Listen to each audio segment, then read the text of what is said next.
अपने पड़ोसी को कहो, जो कुछ मैं सुनने वाला हूं, जो कुछ तू सुनने वाला है वो परमेश्वर की ओर से है।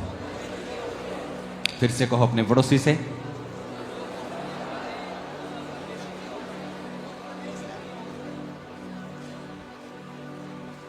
आमीन। रोमियो 10 उसकी 9 और 10 आयत को हम पढ़ेंगे। मेरी स्क्रीन पे हम उससे पहले इस वर्ड में पढ़ेंगे, उसके बाद हम एम्पलीफाइड में पढ़ेंगे।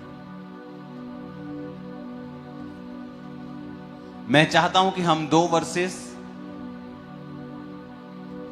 एक नए नियम से एक पुराने नियम से पढ़ें, और आपको बहुत ध्यान से, चाहे आप वॉलंटियर हैं, टीम हैं, बिलीवर हैं, आपको बड़े ध्यान से सुनना है जो मैं आज कह रहा हूं, क्योंकि अगर आप इसे नहीं सुनेंगे और नहीं समझेंगे, आप कंप्लेन करते रहेंगे परमेश्वर को।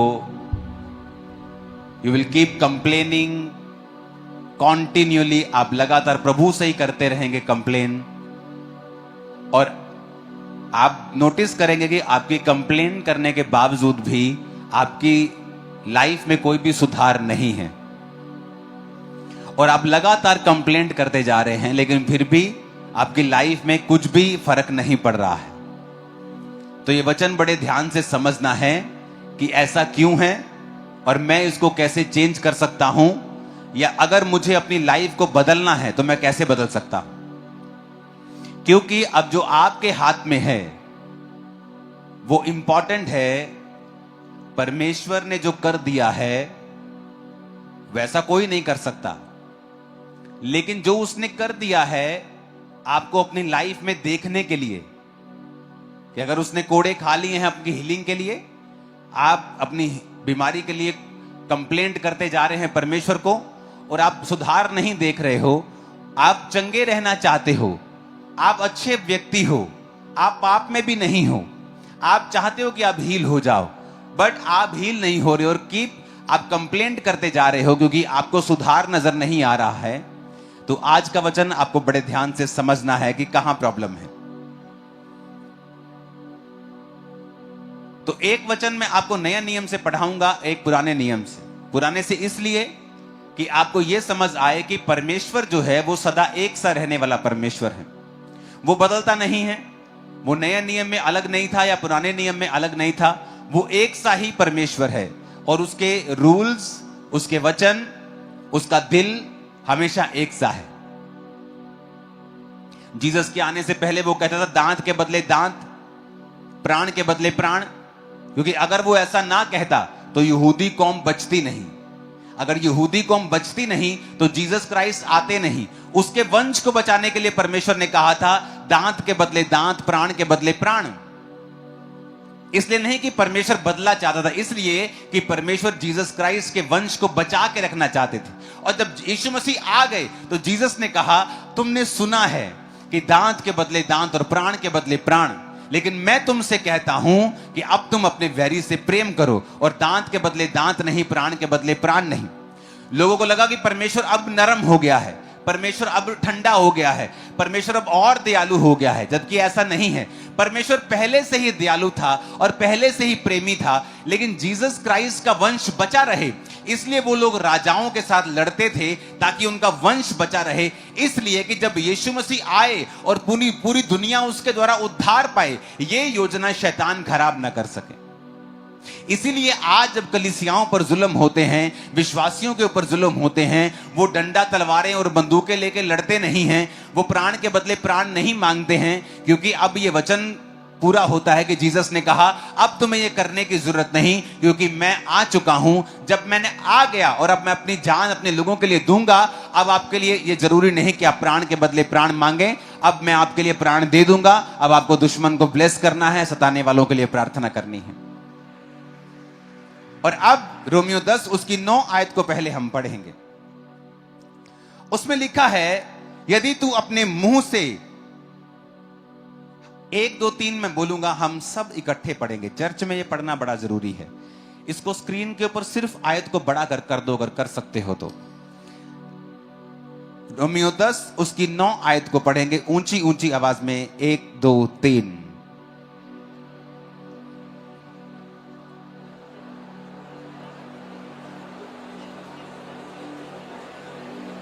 बिना हिले भी कर सकते हो तुम लोग, बिना हिले भी कर सकते हो।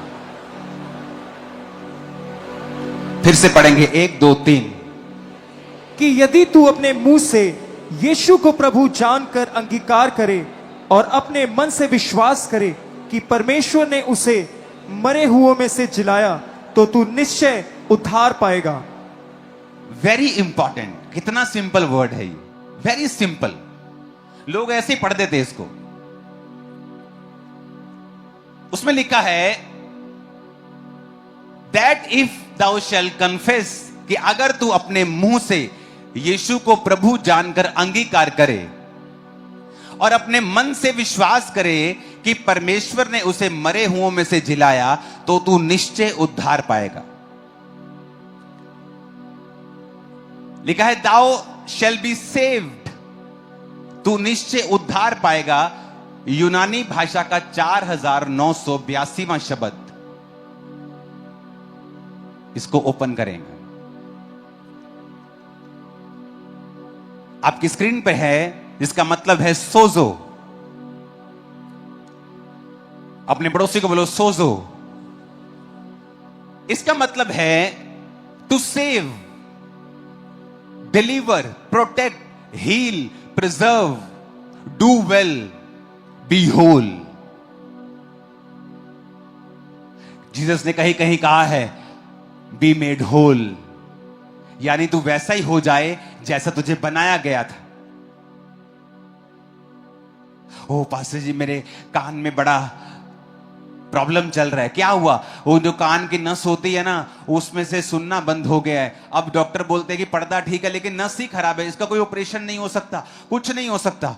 बी मेड होल, जैसा तुझे बनाया था वैसा हो जा। हाँ, अब सुनने लगा है, मैं उस होल की बात कर रहा हूं। बी मेड होल यानी वैसा ही हो जा। सुनो ध्यान से, जब हम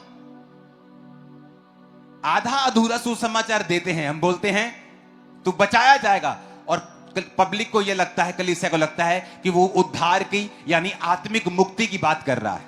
वो सिर्फ यहां आत्मिक मुक्ति की बात नहीं कर रहा है। मैं जो बाइबल पढ़ रहा हूं, ये ओरिजिनल बाइबल है यूनानी भाषा की, जिसमें ओरिजिनल नया नियम लिखा गया था। लिखा, फिर से पढ़ेंगे 9 आयत को, उसको आधा लगा के रखो, कि अगर तू अपने मुंह से यीशु को प्रभु जानकर अंगीकार कर और मन से विश्वास करके प्रभु ने उसे मरे हुए में से जिलाया, तो तू निश्चय उद्धार पाएगा। सोजो को लगाना यहां। उद्धार का प्लीज स्लो जूम आउट करो इसे, प्लीज दिमाग कम लगाओ, थोड़ा सेटिंग से। सोजो का मतलब है टू सेव, बोलो सेव, डिलीवर, प्रिजर्व, फिर सेव, डू वेल यानी तो अपनी जिंदगी में भला करे, बी मेक होल यानी तू कंप्लीट हो जाए, हील तू चंगा हो जाए, डिलीवर तू छुटकारा पाए। यानी जब परमेश्वर आपसे साल्वेशन की बात कर रहा है, उद्धार की बात कर रहा है, he is not only talking about your spiritual salvation, सिर्फ आपकी आत्मिक मुक्ति की वो बात नहीं कर रहा कि तू बेटा तू उद्धार पाएगा, स्वर्ग चला जाएगा। धरती पे जहां तू नरक काटता हो, धरती पे तुझे श्राप पड़े हो, तू बीमार हो, तू पूरी तरह से चारों तरफ से बीमारियों से, मुसीबतों से, परेशानियों से घिरा हुआ, मुझे कोई लेना देना नहीं है, मैं तुझे स्वर्ग लेके जाना चाहता हूं। अगर हमें यहां कुछ देखने को नहीं मिलता है, तो कौन गारंटी देता है कि ऊपर जाके स्वर्ग है? परमेश्वर आपको यहां पर अब भी जीवन देता है, वो आपको अनंत जीवन देता है। वो आपको यहां की बात कर रहा है। वो कह रहा है कि हां मैं तुझे सेव करूंगा, लेकिन तुझे डिलीवर करूंगा, प्रोटेक्ट करूंगा। सोजो का मतलब है इब्रानी भाषा, यूनानी भाषा का शब्द है साल्वेशन, उद्धार। मैं तुझे प्रोटेक्ट करूंगा, मैं तुझे सुरक्षित करूंगा, मैं तुझे डिलीवर करूंगा, मैं तुझे चंगा करूंगा, तू अच्छा करेगा। Do well, you will do well in your business. तुम अपने बिजनेस में अच्छा करोगे, तुम अपने कैरियर में अच्छा करोगे। बी मेक होल, तुम कंप्लीट हो जाओगे, तुम पूरे हो जाओगे। जो अधूरी चीजें हैं तुम्हारी लाइफ में वो खत्म हो जाएंगी।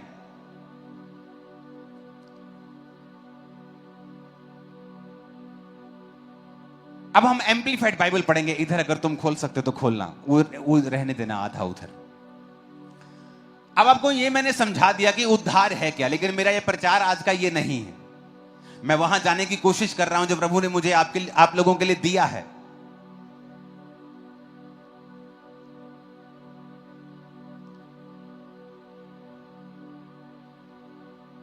9 आयत को हम पढ़ेंगे फिर से।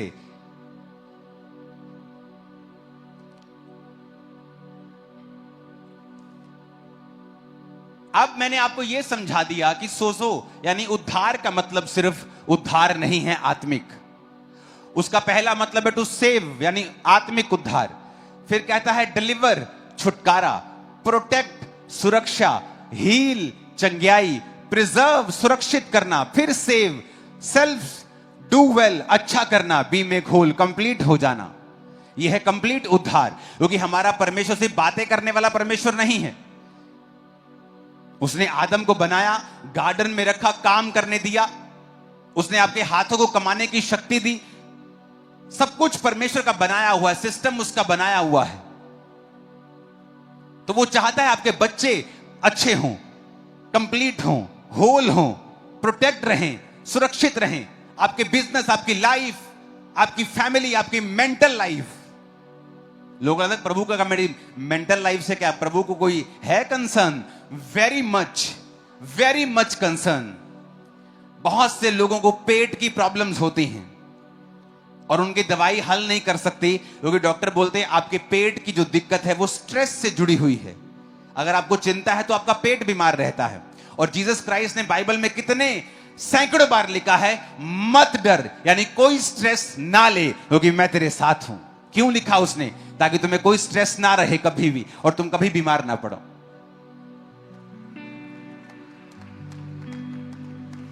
Hallelujah, hallelujah.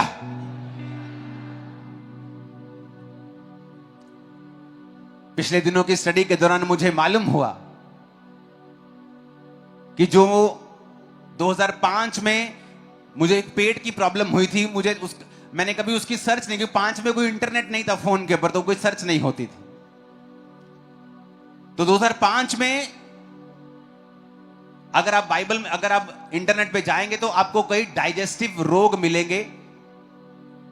वो कभी भी जब आप डॉक्टर के पास जाते तो एंटी एसिड्स की गोलियां लगा देते हैं आपको, और वो रोग कभी ठीक नहीं होता। 25-25 साल से लोग गोलियां खा रहे थे। और जब मैं 2.5 महीने दवाई खा के डॉक्टर के पास जाके पूछा कि डॉक्टर साहब मेरे को तो बस हो गई, मैं तो सिर्फ यही खा सकता हूं, या मैं दवाई खाता हूं तो बस ठीक रहता हूं, मुझे कितनी देर खानी पड़ेगी? तो डॉक्टर ने कहा था लोग 12-12 साल से खा रहे हैं, आप पूछो ही मत। आप मेरे से मत पूछना कि कितनी देर खानी पड़ेगी, बस या एक तरह जैसे बीपी की गोली लग जाती है, गोली लग गई। और मुझे याद है उसी नाइट मैंने वो मेडिसिन फेंक दी थी और खुदा ने मुझे हील कर दिया था। सुनो मेरी बात, प्रॉब्लम ये नहीं कि मसीह या धर्मी को हो नहीं सकती, वो एक परीक्षा हो सकती है।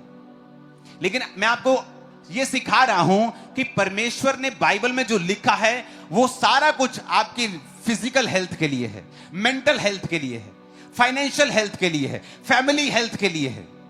परमेश्वर चिंता करता है आपके बच्चों की, आपके दिमाग की, आपकी सोचों की, आपके शरीर की, आपके फाइनेंस की, आपके घर की, एवरीथिंग जो आपके साथ है। जैसे आप अपने बच्चे की हर एक तरह से चिंता करते हैं, या कहीं मेंटल लेवल में बढ़ रहा है, क्या शरीर में बढ़ रहा है, क्या आत्मा में बढ़ रहा है, क्या नॉलेज में बढ़ रहा है, क्या पढ़ाई में अच्छा है, प्रभु भी आपकी सब तरफ से चिंता करते हैं।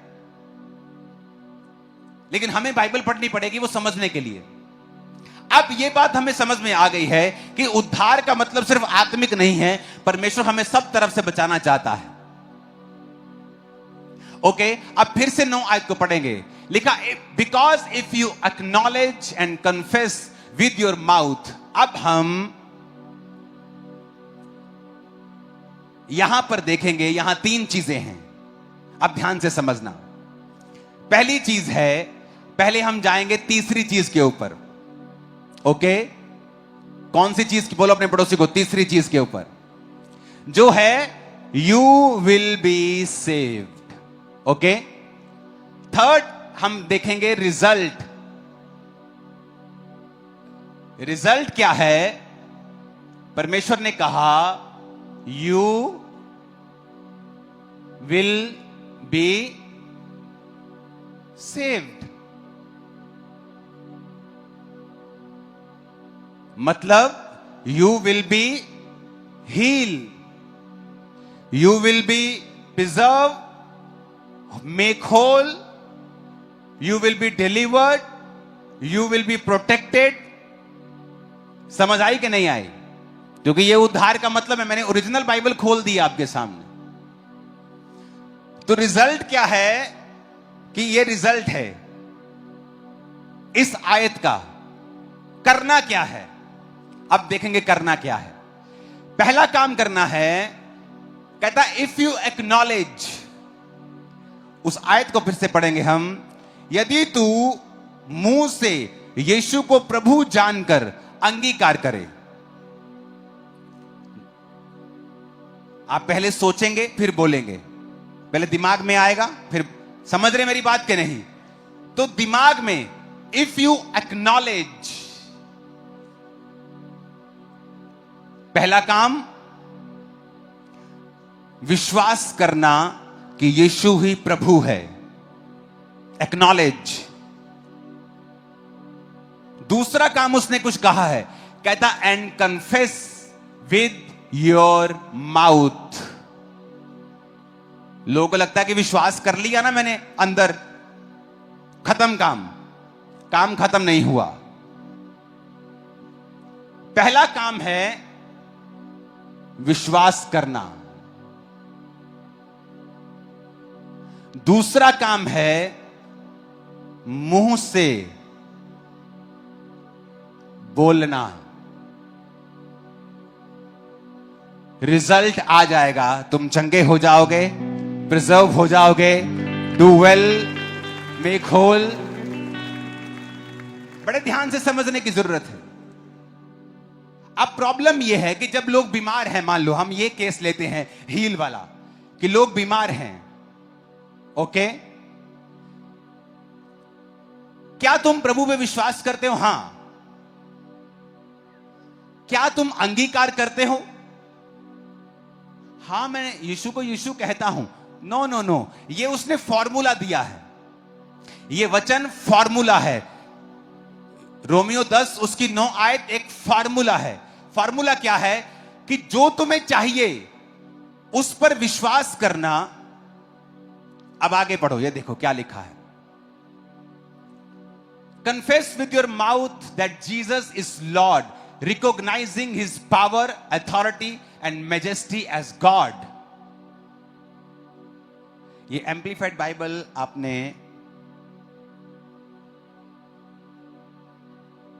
अलग खोली है, मेरे पास अलग है, इसका अलग वर्जन है, जिसमें लिखा है,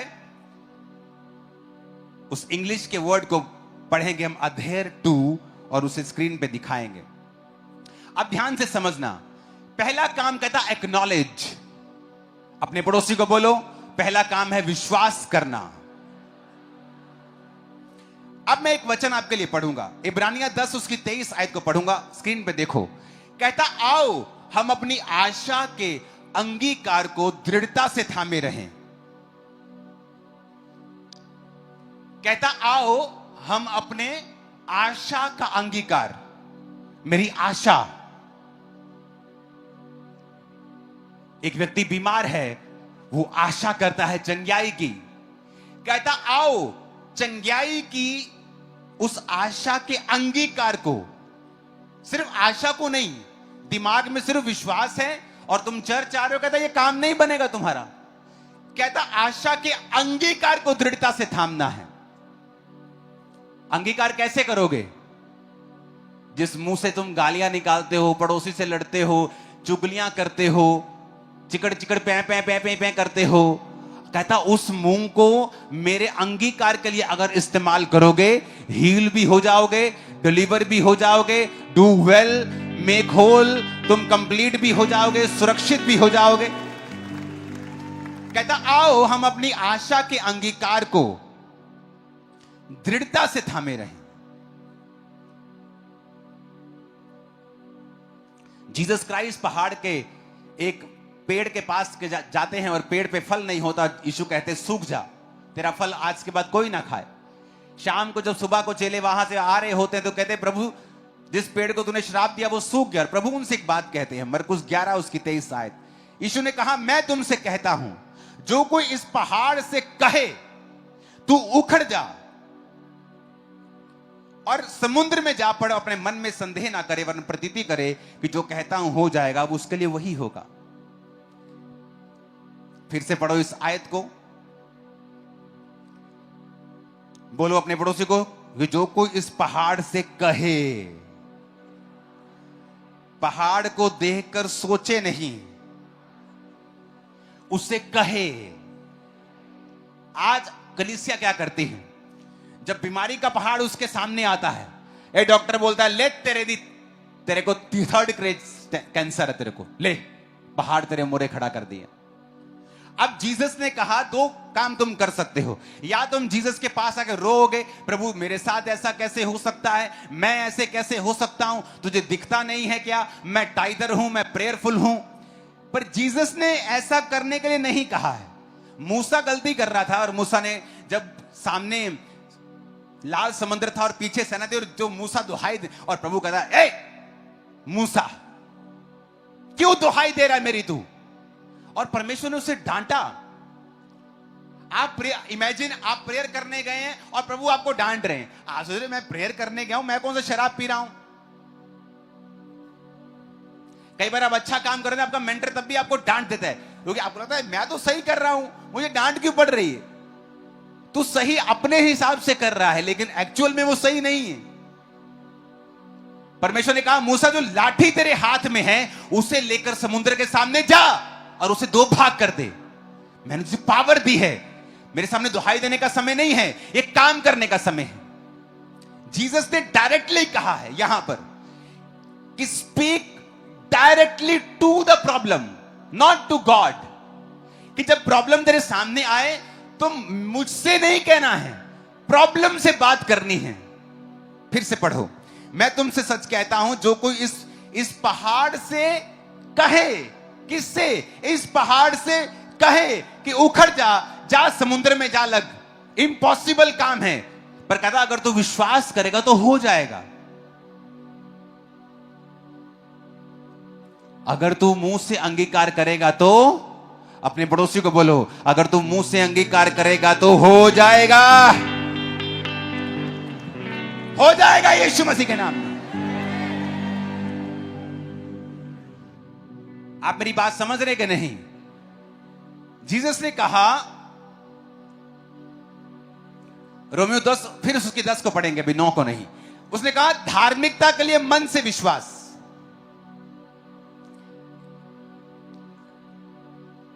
अपने पड़ोसी को बोलो धार्मिकता के लिए मन से विश्वास। अब समझो ध्यान से, अगर आपको परमेश्वर से मिरेकल लेना है, आपको पहली बात प्रभु पे भरोसा रख, अपने शब्दों पे भरोसा नहीं रखना कि मैं शब्द बोलूंगा तो हो जाएगा। No no no no no, आपका भरोसा परमेश्वर के ऊपर है।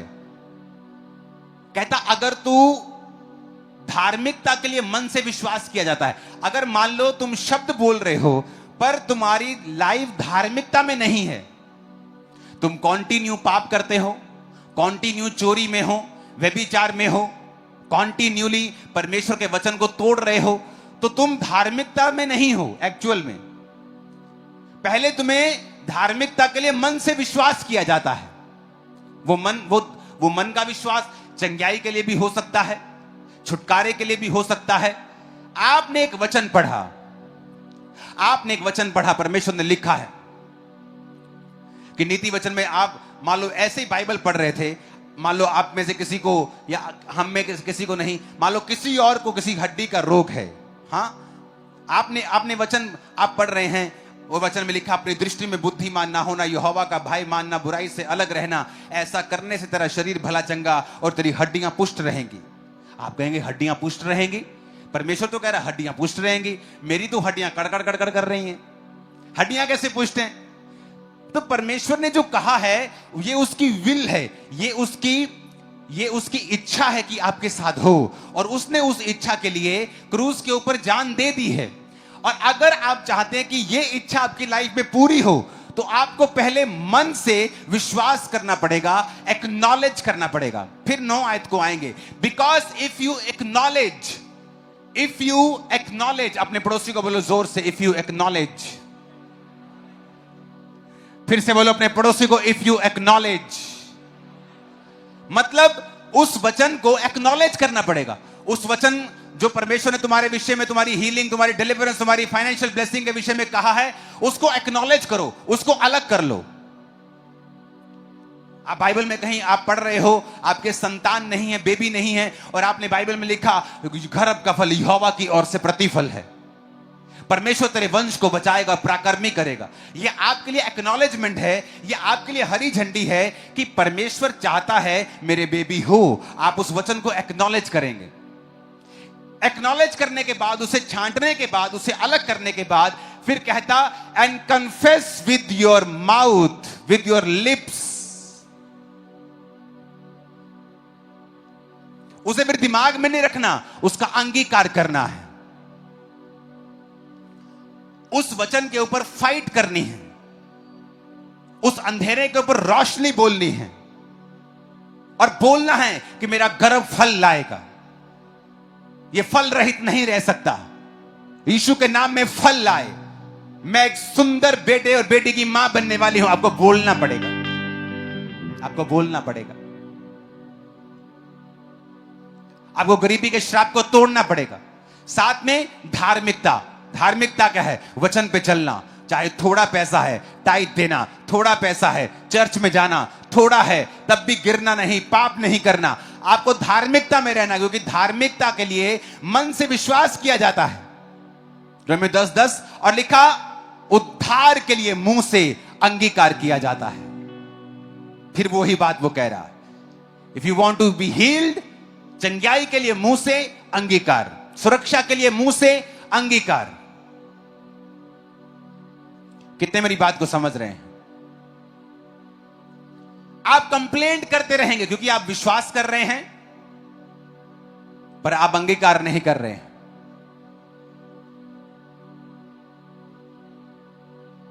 आपका अंगीकार ऐसा, चर्च में यीशु के नाम में चंगे हो जो, तुम चंगे हो चुके हो, आमीन। जैसे आप घर जाएंगे, ओ मेरा बहुत बुरा हाल है, मेरा बहुत बुरा हाल है, मेरी टांगे दर्द कर रही, बहुत बुरा हाल है। आपका अंगीकार एक सा ही है। अगर आप राजा के बच्चे हैं तो यहां भी राजा के बच्चे हैं, और जब घर चले जाएंगे तब भी राजा के बच्चे हैं। हमारा अंगीकार जैसा है वैसा ही प्रभु कहता है तुम्हारे साथ होगा, क्योंकि उद्धार के लिए मुंह से अंगीकार किया जाता है। और अगर बीमारी लेनी है तो भी मुंह से अंगीकार ही करना पड़ेगा। मैंने अपनी लाइफ में टैलेंटेड लोग देखे हैं, वेरी टैलेंटेड, अन्य जाति होने के बावजूद भी मसीहियों जितने, कईयों मसीहियों से भी ज्यादा वफादार, पैसे में चोरी नहीं करते। मैंने अन्य जाति के लोग देखे, ना चोरी करते हैं, समझदार, पढ़े लिखे, लेकिन बिजनेस कामयाब नहीं हुआ। क्यों? क्योंकि वो जानते नहीं कि उनके मुंह में ताकत है। जब भी कोई बोलता है क्या हाल चाल है, कोई पैसा ना मांग ले, यार मंदा चल रहा है, क्या हाल है यार, बहुत काम खराब चल रहा है, पैसे ही नहीं। उनको वो झूठ बोल रहे, उनको लगता है कि शायद ये बोलने से लोग हमसे पैसा मांगने से दूर रहेंगे, पर वो अपनी लाइफ के ऊपर कर्ज डाल रहे हैं। क्योंकि आपको अगर उद्धार के लिए अंगीकार करना है तो बीमारी और शैतान के अटैक के लिए भी आपको मुंह से अंगीकार ही करना है। जब आपके हाथ में तलवार है, आपके हाथ में चाकू है, तो चाकू को नहीं पता कि उसको आलू काटना है कि गर्दन काटनी है। वो आलू भी काट सकता है और गर्दन भी काट सकता है। ये तो चलाने वाले के ऊपर निर्भर करता है कि उसको आलू काटना है कि गर्दन काटनी है, कि उंगली काटनी है। तो जीसस ने ये कह दिया है कि because if you acknowledge and confess with your lips, यानी दो चीजें तुम्हें करनी है, एक्नॉलेज करना है, कन्फेस करना है, और रिजल्ट आ जाएगा, you will be saved. Result आ जाएगा। आप गरीबी के श्राप के नीचे हैं, आपको एक्नॉलेज करना है कि जीसस ने कहा मैं कंगालों को सुसमाचार सुनाने के लिए आया हूं। तो फिर कंगालों को सुसमाचार क्या है? अगर कंगाल ने कंगाल ही रहना है तो फिर उसके लिए थोड़ी सुसमाचार है। आप किसी कंगाल को जाके बोले तो कंगाल ही रहेगा लेकिन हेवन चला जाएगा, और बोलेगा ठीक है लेकिन यहां क्या करूंगा। जीसस ने कहा अगर हम अंधे को जाके बोलें कि तू अंधा ही रहेगा लेकिन स्वर्ग चला जाएगा। परमेश्वर ने कहा जाओ अंधों को आंखें दो, लंगड़ों को चलाओ, कंगालों को सुसमाचार दो कि जीसस तुम्हारे लिए कंगाल बना ताकि तुम्हारे कंगाल पुणे के श्राप को सदा के लिए खत्म कर सके। अब तुम्हें कंगाल रहने की जरूरत नहीं है। अब मेरा अंगीकार क्या है? पहले एक्नॉलेजमेंट। क्या एक्नॉलेजमेंट? कि जीसस मेरे लिए कंगाल हुए, वो मेरे लिए आए। मैं पहले एक्नॉलेज करूंगा, पहले दिमाग में बिठाऊंगा कि मेरी ये कंगाल पुणे के लिए परमेश्वर ने मेरा काम कर दिया है। उसके बाद मैं अपने मुंह से अंगीकार करूंगा रोज, चाहे घर में 4 बर्तन हो, सिर्फ वो भी आपने सामने सजा के रखे, सिर्फ 4 बर्तन आपके पास, लेकिन आपका मुंह का अंगीकार यही होगा आई एम सुपर ब्लेस्ड, मैं आशीषित हूं, मैं आगे बढ़ रहा हूं, मेरा परिवार आगे बढ़ रहा है। परमेश्वर मेरे लिए कंगाल हुआ कि मैं श्राप से सदा के लिए आजाद हो सकूं। आप वो पूछेगा भाई कैसे हो? मैं सुपर ब्लेस्ड हूं, मैं आगे बढ़ रहा हूं। और आप देखना जो आप बोलते रहेंगे आपकी लाइफ में वैसा होना शुरू हो जाएगा और आप हैरान होंगे, क्योंकि 2 काम आपने करने हैं और तीसरा खुदा ने करना है। तो जीसस ने कहा पहला काम है speak directly to the problem. जब मुश्किल आए तो डायरेक्ट मुश्किल से बात करनी है। जीसस की तरफ रोते हुए कंप्लेंट करते हुए नहीं आना है। यीशु मसीह जा रहे नाव में, तूफान आ गया और चेले जब नाव डूबने लगी तो यीशु को उठा के कंप्लेंट करते, कहता तुझे मालूम नहीं गुरु, क्या तुझे चिंता नहीं हम डूबे जाते हैं? और जीसस उठ के उनको ये नहीं कहते कि हाँ हाँ पुत्र मैंने तेरी बहुत चिंता। जीसस उसको डांटते हैं और बोलते हैं हे अल्प विश्वासियों का तुम्हें अब तक विश्वास नहीं? कहते हैं हम डूब रहे हैं, हम यीशु को पुकार रहे हैं, हम तो जीसस के पास है, हम कौन सा किसी इंसान को आवाज लगा रहे हैं या किसी बेड़ी का इंतजाम कर रहे हैं या जैकेट्स का इंतजाम कर रहे हैं। हम तो जीसस के पास कह रहे हैं कि हमें बचा, और जीसस तब भी नाराज है हमसे। और जीसस कहते हैं हाँ तुम अल्प विश्वासी हो। और जीसस उठते हैं और बोलते हैं शांत रहे और थम जा, और सारा पानी शांत और थम जाता है। यानी जीसस ये एक्सपेक्ट कर रहे थे कि जो मैं कर रहा हूं तुम क्यों नहीं कर रहे हो, तुम खुद क्यों नहीं कर रहे हो, तुम मुझे क्यों कह रहे हो, तुम मुझे कैंसर के बारे में क्यों बता रहे हो, मुझे पता है। तुम मुझे बीमारी और इस प्रॉब्लम के बारे में, डिप्रेशन के बारे में क्यों बता रहे हो, मुझे पता है। तुम्हारा विश्वास कहां है? Speak direct to the problem. सीधा अपनी प्रॉब्लम से बात करो।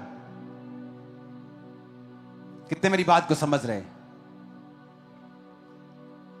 Hallelujah, hallelujah.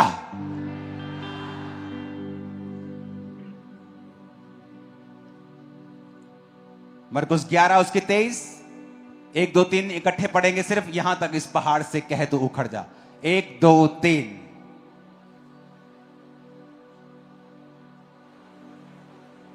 फिर से पढ़ेंगे क्वायर के साथ। 1 2 3। जो कोई इस पहाड़ से कहे तू उखड़ जा और समुद्र में जा पड़, और अपने मन में संदेह ना करे वरन प्रतीति करे कि जो कहता हूं वह हो जाएगा, तो उसके लिए वही होगा। आमीन। अब दूसरा कुरिन्थिया 4 उसकी 13 आयत में लिखा है, इसलिए कि हम में वही विश्वास का आत्मा है जिसके विषय में लिखा है मैंने विश्वास किया इसलिए मैं बोला। बोलो पड़ोसी को, इसलिए मैं बोला क्योंकि मैंने विश्वास किया। अतः हम भी विश्वास करते हैं इसीलिए बोलते हैं। ऊंची आवाज में बोलो आमीन। यानी अगर आप बिलीवर हैं और विश्वास करते हैं तो आप क्या करेंगे? फिर क्या करेंगे? ऊंची आवाज में सुना नहीं, क्या बोले? क्या करेंगे? क्या करेंगे? आप बोलेंगे, आप बोलेंगे। Words, words. आप सोचेंगे नहीं ये पहाड़ उखड़ेगा कि नहीं उखड़ेगा, ये प्रॉब्लम जाएगी कि नहीं जाएगी। आप अपनी जगह अड़े और खड़े रहेंगे, और वही गवाही के साथ आते हैं जो अड़े और खड़े रहते हैं। अब पुराने नियम की एक आयत पढ़ते हैं हम, एक करेक्शन भी करेंगे साथ और उसके पढ़ेंगे भी। यहोशू 1 उसकी 5 से लेकर 9 आयत। यहोशू 1 उसकी 5 से लेकर 9 आयत। तेरे जीवन भर कोई तेरे सामने ठहर ना सकेगा, जैसे मैं मूसा के संग रहा वैसे ही तेरे संग भी रहूंगा, और ना तो मैं तुझे धोखा दूंगा और ना तुझको छोड़ूंगा, इसलिए हियाब बांधकर दृढ़ हो जा। अब हम इसे स्क्रीन के ऊपर भी पढ़ेंगे, अगर नहीं है तो इसे निकालना पड़ेगा आपको। दूसरी लोगों के लिए जो स्क्रीन है उसके ऊपर भी, क्योंकि ये वचन आपको नहीं, इसे मुझे इंग्लिश में चाहिए। यहां पर एक वचन को आपको बड़े ध्यान से स्टडी करना पड़ता है। अगर आप मेरे इधर ईस्वर्ड बाइबल में निकाल सकते हैं, उसको निकालेंगे हम। पहला यहोशू 5 उसकी सिर्फ 8 आयत को, उसको लेकिन ईस्वर्ड में निकालेंगे, यानी पुरानी इब्रानी भाषा में। ये यूनानी में नहीं है, पुराना वचन नया यूनानी में है। पुराना टेस्टामेंट जैसे हम ओल्ड टेस्टामेंट कहते हैं, वो इब्रानी भाषा में लिखा गया था। उसकी हम 1 अध्याय के 8 आयत को पढ़ेंगे। अब यहां पर परमेश्वर ने कहा है कि मैं तेरे संग रहूंगा। जैसे मूसा जब मर गया, खुदा के पास चला गया, तो परमेश्वर ने यहोशू को चुना और यहोशू को वायदा किया कि तू अब दृढ़ हो जा, अब तुझे मेरा काम करना है, कोई जीवन भर तेरे सामने ठहर नहीं सकेगा। यह बड़ी एक जबरदस्त लाइन है कि कोई भी जीवन भर तेरे सामने ठहर नहीं सकेगा, यानी तेरे सारे दुश्मन निराश होंगे, सदा हारेंगे तुझसे।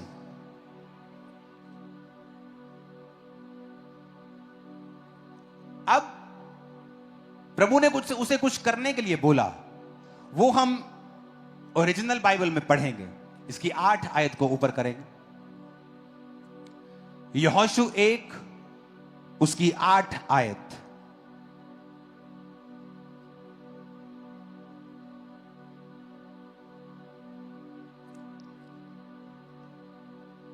उसकी 8 आयत को निकालेंगे, ये 5 तक है। अपने स्क्रीन पे आप देखेंगे, वो बस ये बेस्ट है, ये जो स्क्रीन पे आपके आया है देखो। नीचे हिंदी में क्या लिखा है? व्यवस्था की ये पुस्तक तेरे चित्त से कभी ना उतरने पाए। फुल स्क्रीन पे देखेंगे इसको। और लेकिन ओरिजिनल भाषा में क्या लिखा है? The book of the law shall not depart out of thy mouth. Mouth के इन दोनों शब्दों को खोलेंगे, अगर आप खोल सकते हैं तो। कहता हिंदी में जब पढ़ते कहता चित्त से, चित्त नहीं है एक्चुअल में, रियल वचन लिखा है माउथ, स्टोमा। रियल वचन है स्टोमा। ये आपने कौन सा खोला है? 4482। ओके, 6310 वाला खोलो, इब्रानी भाषा का। अब इसे ध्यान से समझना कि आपको मैं ये बता रहा हूं कि परमेश्वर नए नियम में और पुराने नियम में दोनों जगह सेम था। नीचे की स्क्रीन के ऊपर आप वही आयत को देखेंगे, हिंदी इंग्लिश में इकट्ठा, जैसे पहले हम देख रहे थे।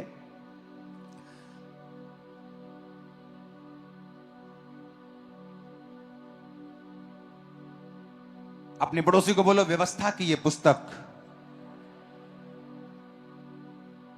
तेरे मुंह से, फिर से बोलो ऊंची आवाज में, तेरे मुंह से, फिर से बोलो तेरे मुंह से। इब्रानी भाषा में इसमें वचन इब्रानी भाषा में यूज किया है पेह। यूनानी भाषा में आई थिंक स्टोमा, जिसका मतलब है हथियार, कि तेरा मुंह एक हथियार है, तेज धार हथियार। यानी तेरा मुंह सिर्फ मुंह नहीं है, ये एक वेपन है।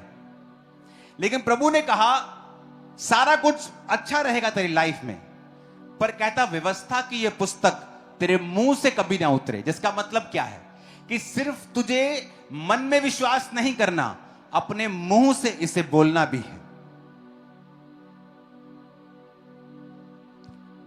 ऊंची आवाज में बोलो हालेलुया। तो आपके बाइबल में जहां चित्र लिखा है ना, उसको काट के मुंह कर लेना अपन, ओके? क्योंकि ओरिजिनल भाषा में है पेह, तेरे मुंह से कभी भी उतरने ना पाए। The mouth.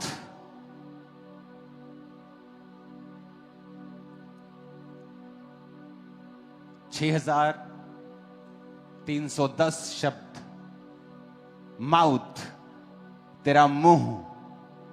The book of the law यानी बाइबल शैल नॉट डिपार्ट, तेरे माउथ से अलग ना हो, डिपार्ट ना हो। व्यवस्था की यह पुस्तक तेरे मुंह से अलग ना हो। तेरे दिल में है धार्मिकता के लिए मन से विश्वास, उद्धार के लिए मुंह से अंगीकार किया जाता है। आपको अंगीकार करना है। आपका बच्चा एवरेज है, आप अंगीकार करेंगे सिर पे हाथ रख के, तो बेस्ट रिजल्ट देने वाला है, तो बेस्ट ऊंचाई पे जाने वाला है। अंगीकार, आपके वचन वही कर देंगे जो आप बोलेंगे। आप एक कदम चल नहीं सकते, अपने घुटनों पे हाथ रख के रोज अंगीकार करेंगे, उसके कोड़े खाने से मैं चंगा हो चुका हूं, मैं चलूंगा ही नहीं, मैं दौड़ूंगा, मैं दौड़ूंगी, रोज अंगीकार करेंगे। आप प्रॉब्लम लेकर खुदा से बात कर रहे हैं और खुदा आपसे नाराज होता है। उसने कहा है, बाइबल में लिखा है, speak directly to the problem. पहाड़ से कहे मेरे पास आ और बोल कि पिता पहाड़ को हटा दे, तो मैं पहाड़ को हटा दूंगा, ऐसा नहीं लिखा है। उसने कहा है जब तू समुद्र पहाड़ से कहे कि जा और उखड़ जा और समुद्र में जा पड़, ऐसा हो जाएगा। अंगीकार। बोलो अपने पड़ोसी को अंगीकार। ऊंची आवाज में बोलो अंगीकार। फिर से बोलो ऊंची आवाज में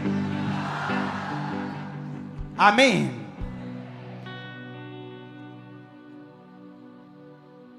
अगर आपका अंगीकार गलत है तो इमेजिन आप जीसस क्राइस्ट की बलिदान को व्यर्थ कर देंगे अपने लाइफ में, क्योंकि वो जेंटलमैन है, वो जबरदस्ती नहीं घुसता, इनवाइट करना पड़ता है उसे। अंगीकार का मतलब है इनवाइट करना। अंगीकार आप तभी करेंगे जब उस वचन को एक्नॉलेज करेंगे, जब उस वचन को आप मानेंगे, विश्वास करेंगे, तो आपके लिए वो धार्मिकता ठहराई जाएगी। जब आप एक्नॉलेज कर लेंगे, आप अंगीकार करेंगे। जब आप अंगीकार करेंगे, वो वचन आपकी लाइफ में पूरा होना शुरू हो जाएगा। आपका विश्वास बोले गए वचनों के ऊपर नहीं है, आपका विश्वास परमेश्वर के ऊपर है। आप परमेश्वर की इच्छा के साथ साथ चल भी रहे हैं, आप पाप में नहीं हैं। ऊंची आवाज से बोलो हालेलुया। और आपका मकसद परमेश्वर की महिमा है। आपका मकसद ये नहीं है कि जब मैं चंगा हो जाऊंगा ना, अब तो मुझे यार आधा घंटा लगता है ठेके पे जाने में, घर से निकलता हूं आधा घंटा लगता है यार, धीरे धीरे जाना पड़ता है ठेके पे। जब मैं ठीक हो जाऊंगा ना, भाग भाग के जाया करूंगा, 5 मिनट में भाई साहब ठेके पे, 10 मिनट में पौवा अंदर, अद्धे घंटे जब सुरूर च। हाँ, इसका मतलब मकसद गलत है। जब कहता मकसद गलत है तो बोला गया और विश्वास फिर काम नहीं आता। मकसद सही होना चाहिए कि प्रभु मैं विश्वास करता हूं, दूसरा उसके साथ चलना, उसकी इच्छा में रहना और अंगीकार करना। और मकसद, प्रभु अगर तू मुझे चंगा करता है, मैं गवाही दूंगा, पवित्रताई में चलूंगा, तेरी सेवा करूंगा। मकसद। आमीन। इस वचन को दोबारा जरूर सुनना घर जाके, और कोशिश करना इसे रोज सुनना कुछ दिन, जब तक ये आपकी आंतड़ियों में घुस नहीं जाता। फिर आप प्रभु को कंप्लेंट करना बंद कर देंगे, प्रभु तो यू क्यों नहीं कर रहा, ये क्यों नहीं कर रहा। आप समझ जाएंगे अब मुझे करना है, एक्नॉलेज करना है, उस वचन को ढूंढना है जिसकी मुझे जरूरत है, विश्वास करना है, अपनी जिंदगी को सही रख के परमेश्वर के साथ चलना है, उसके मकसद प्रभु की महिमा करना होना चाहिए, फिर अंगीकार करना है और करते रहना है। उसका काम फिर अगला उसका काम है। कहता है यू विल बी सेव्ड, तुम उद्धार पाओगे, तुम चंगे हो, तुम सुरक्षित हो, तुम सुरक्षित हो, तुम डिलीवर हो, तुम भी मेड पूरे कंप्लीट हो। आमीन ऊंचे वाला चाहिए चर्च, आमीन ऊंचे वाला चाहिए चर्च। तुम कंप्लीट हो जाओ, चंगे हो जाओ, आत्मिक बचाए जाओगे, शारीरिक चंगे हो जाओगे, मानसिक चंगे हो जाओगे। आमीन। कितना आसान है ना। कई बार मुश्किल लगता है, लेकिन आदत डालनी होगी। कई बार परमेश्वर आपको हिलाता है, आप बोलते ओ प्रभु क्या हो गया, ये क्या हो गया मेरे फाइनेंस को एकदम से, ये मेरे शरीर को क्या हो गया। प्रभु कहता है तू एक बड़ा हिस्सा मिस कर रहा है बाइबल में, लेकिन तुझे वो समझ नहीं आएगा, तुझे हिलाना पड़ेगा। जब मैं तुझे हिलाऊंगा वो तुझे मारने के लिए नहीं है, बल्कि तेरी आंखों को ओपन करने के लिए है। और जब तुम्हारी आईज उस ट्रुथ के लिए ओपन हो जाएंगी और जहां कहीं फिर सच होगा, आत्मा होगा, वहां आजादी होगी। Hallelujah, hallelujah. तो कई बार वो आपको इन चीजों से गुजरने देता है ताकि उस ट्रुथ के लिए आपकी आईज ओपन हो जाए। जब आपकी आईज ओपन होती हैं, आप हजारों लाखों की आईज को ओपन कर देते हैं।